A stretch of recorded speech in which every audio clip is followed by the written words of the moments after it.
Hi everybody, my name is Olivier, I'm French.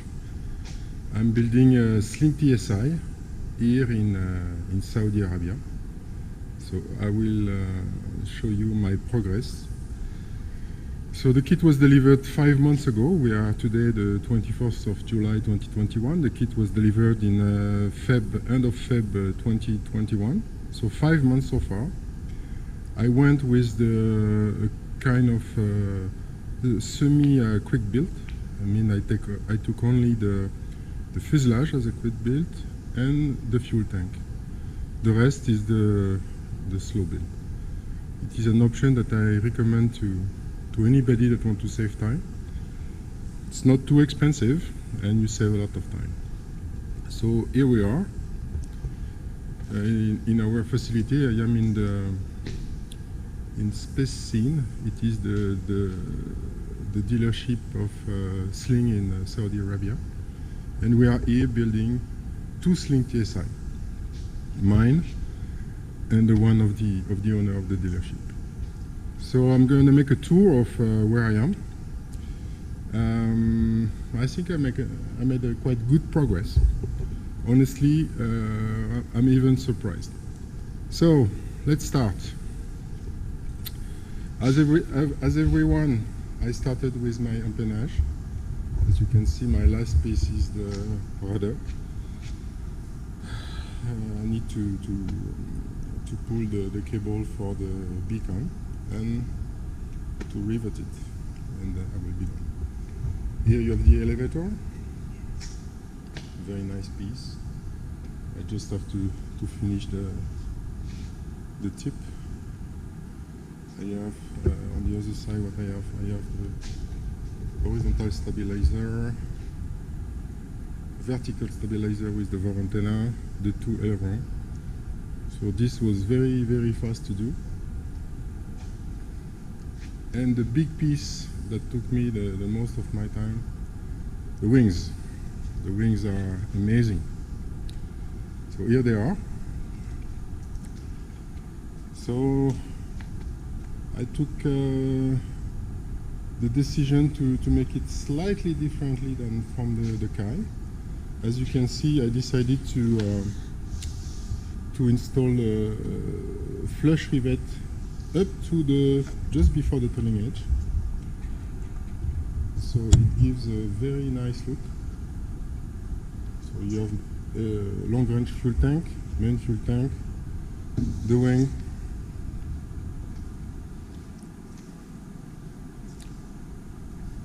I have installed my pitot, it's an ET pitot tube.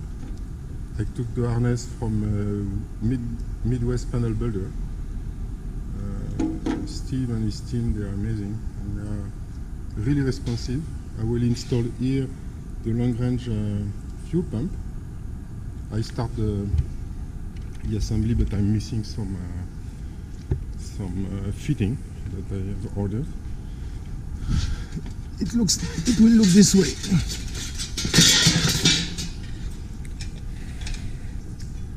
So this is the fuel pump setup that will go here inside. Okay, so I'm missing some fitting and some aluminum pipe in order to be able to finish it. But I think it will be a nice solution. The second wing there, it went quite straightforward. It's a long process, but it's pleasant and easy to do. You can see it come perfectly. You see the flap. Really, I just installed it without fine-tuning anything. It is aligned. I need to do the same with the aileron, and I will be done. I leave the main tank unriveted, we never know, because here I have a connection between the two, between this tank and the pump that will be installed over there. And we never know, it's more easy to remove Clearco than to derivet everything if there is a problem. So my setup, you know, I did this alone. I'm working the weekend only.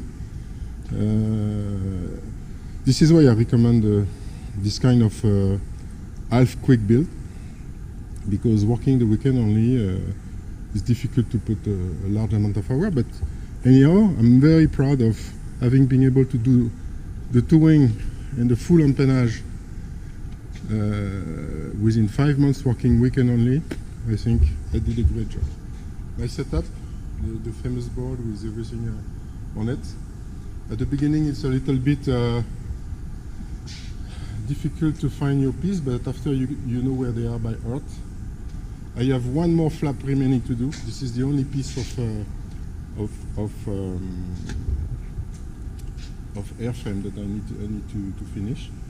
All the other parts except this last flap are done.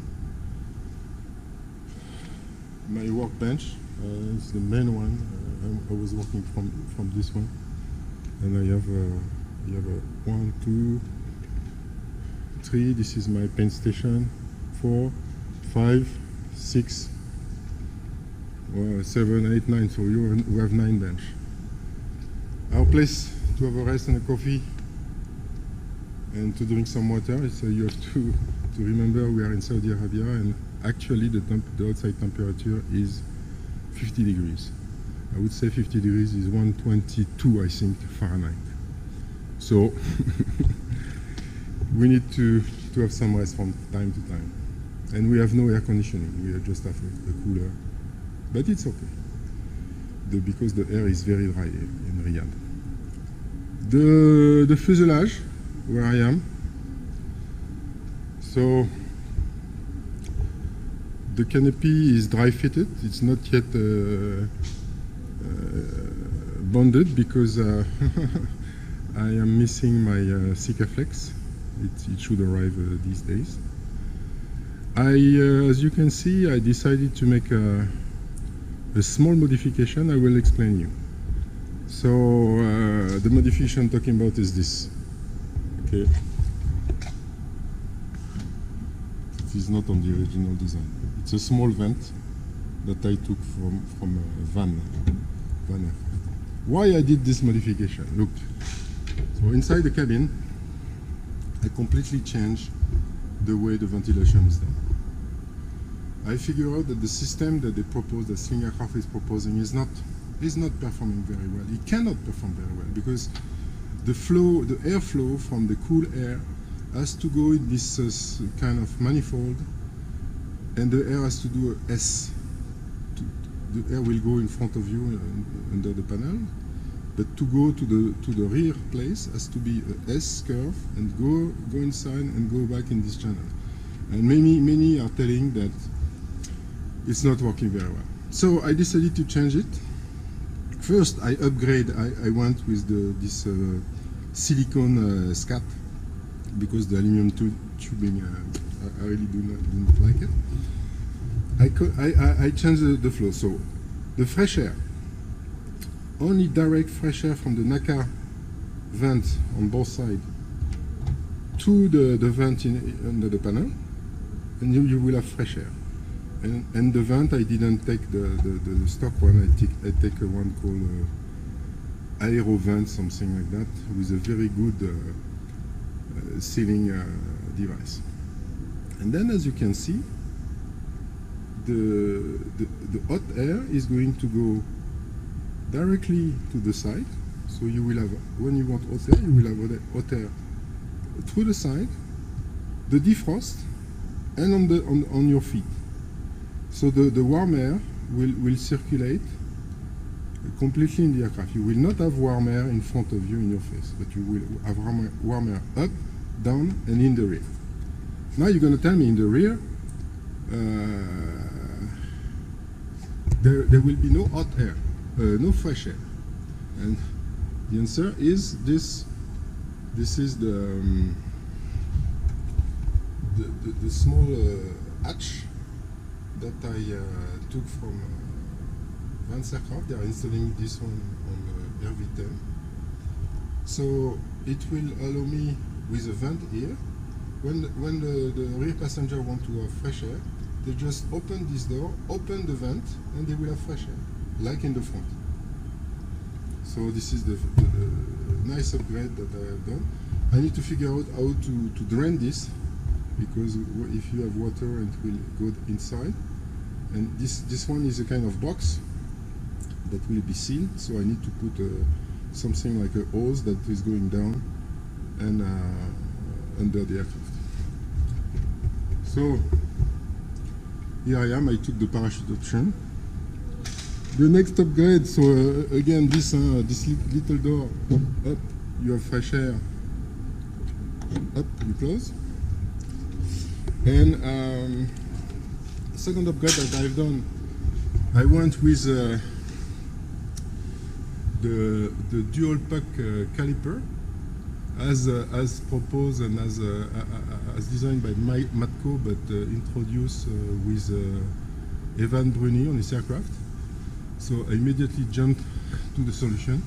So it's made of a dual puck caliper plus a high energy disc, and the fitting is really straightforward.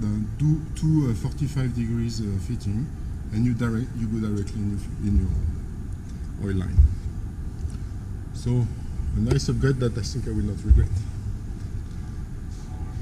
Then, as you can see, I took the parachute. The cable there. I have a common antenna coming here.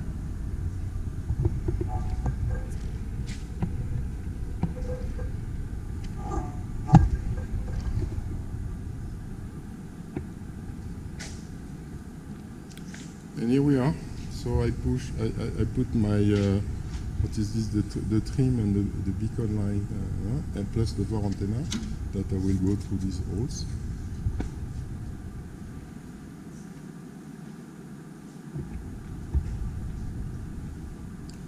And here we are. So the beast is there.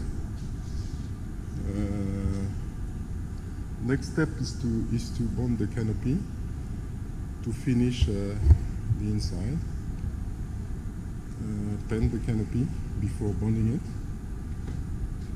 and take it from there. The next big step will be the engine that I've not received yet, and for something like the end of the year, the avionic, the panel that, as I told you, I will take from a Midwest panel builder in Michigan. So in those crates you have another Slim TSI. This is a fuselage box. This is my my finishing kit, upholstery kit. You have the long-range fuel tank. You have this was a wing kit. This one. This one should be the finishing kit of the second one. We have the firewall forward kit. So we have a way to do. We have two Slim TSI. One is already started. The second one has not started yet. So this was my first video, real video. I will keep you posted, guys, and see you for next episode. Bye bye.